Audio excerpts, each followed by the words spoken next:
in making things, pretend playing, putting together a play, trying to do things that at the end of my playtime I'd have something to show.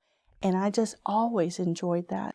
I also enjoyed learning things. I just found it fascinating that I could pick up a book and then I could share it with the neighbors and they'd say, well, how do you know all of those things?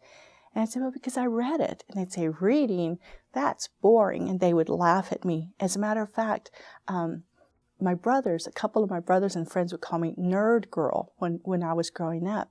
And I was actually proud that they called me nerd girl, because that to me sensed that, some way they thought I was smart. They were trying to be mean, but they knew that I was smart.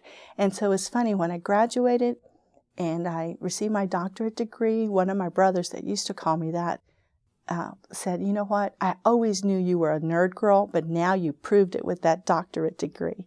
And so I think that some of the things that I brought with me as a child was that I always respected my parents.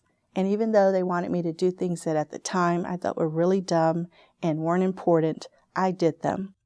And I think the most important thing I brought with me was understanding that my parents knew more than I did and wanted the best for me.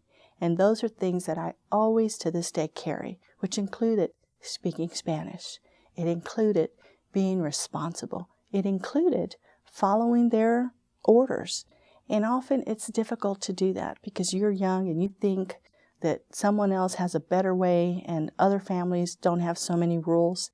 I'm thankful to my parents because we had a lot of rules, and other friends that I grew up with didn't have so many rules. And they aren't sitting here today talking to you. I'm sitting here today.